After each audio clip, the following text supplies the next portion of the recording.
want to welcome Director Shalanda Young, Director of Office Management and Budget. Ms. Young, thank you for being here.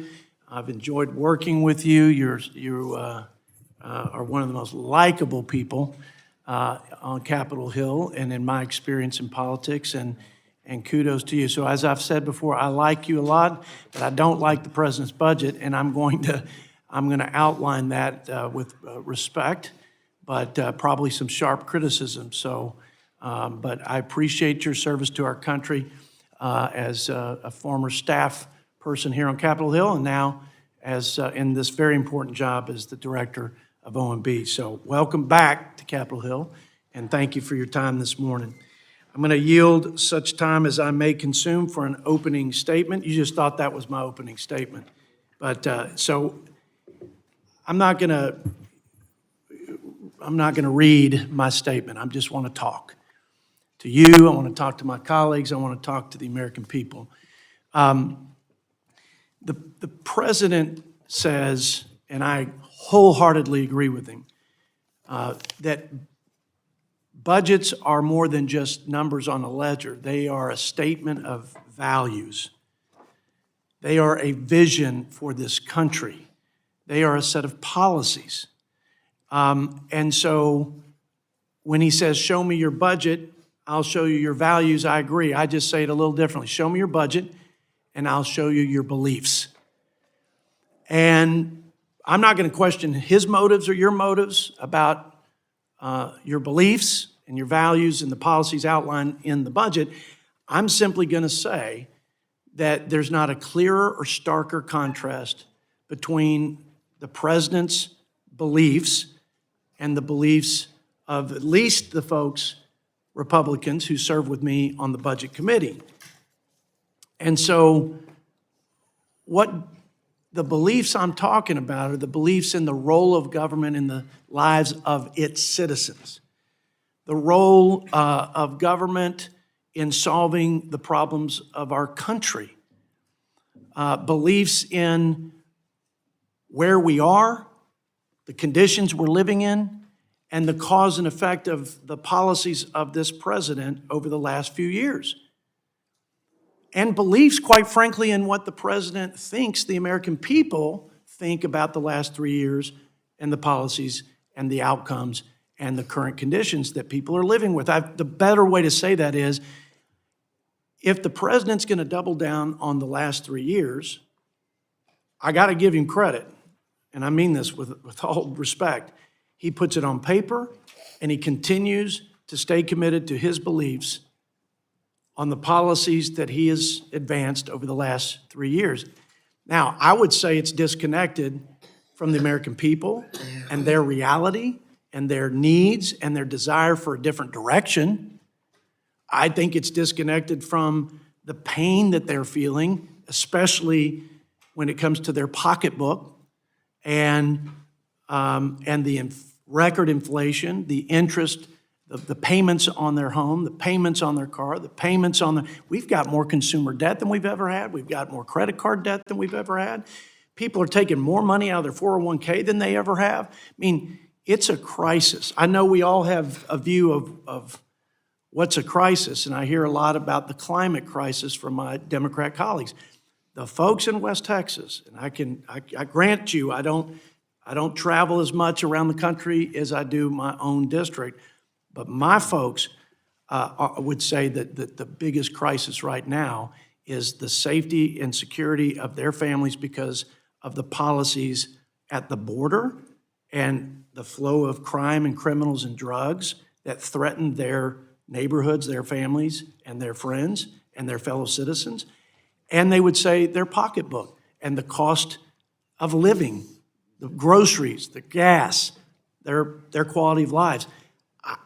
And that's why I think the American people, when you look at the polls and approval, and I don't put a lot of stock in polls, but I think it's representative of our citizenry saying, we want something wholly different.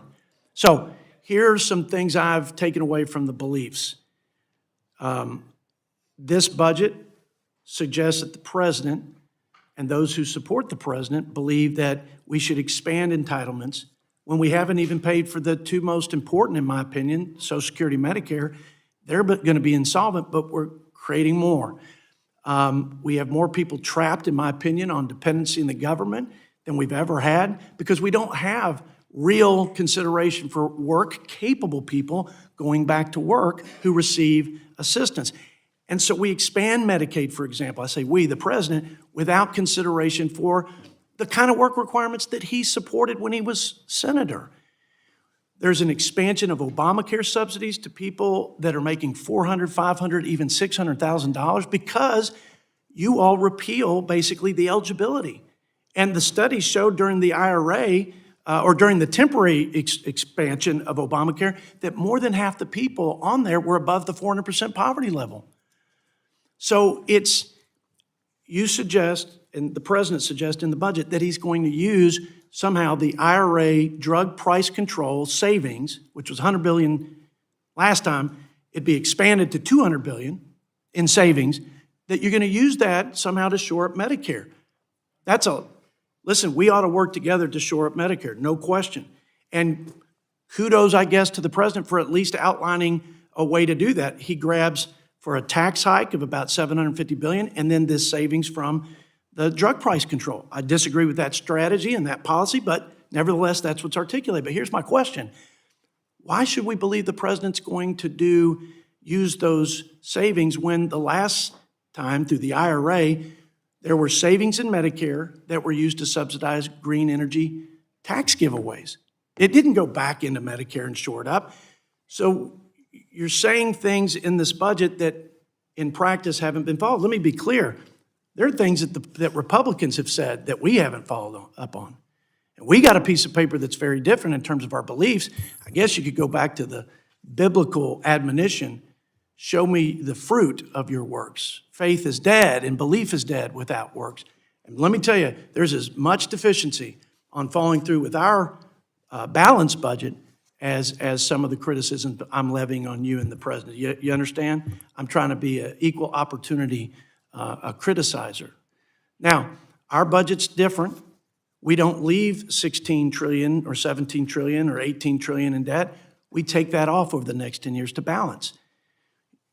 Y'all raise taxes $5 trillion at a time when our economy's teetering on recession, where a lot of those taxes would be passed in higher expenses to people, the exacerbating inflation. We don't use taxes. We try to reinvest and reignite growth through tax reform and regulatory reform, trade.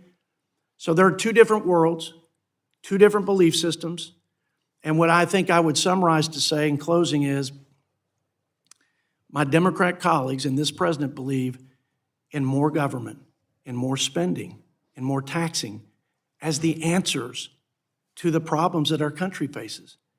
And I think that very strongly that our belief system, articulated in our budget, suggests that we believe in less government, less spending, less taxes, more empowerment of the American people, more freedom for a better quality of life, for prosperity that will raise all boats, that will create the greatest anti-poverty program ever known to man, which is more jobs, more opportunities, higher paychecks, better quality of life and standard of living. Now, that's my perspective.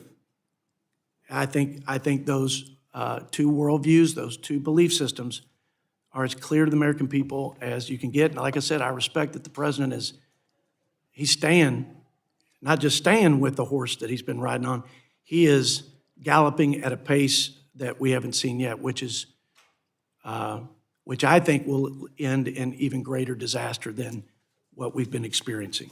With that, I know I've gone over my time, but I'll let you have as much time as you may consume for the ranking member's opening comments. Thank you, Mr. Chairman.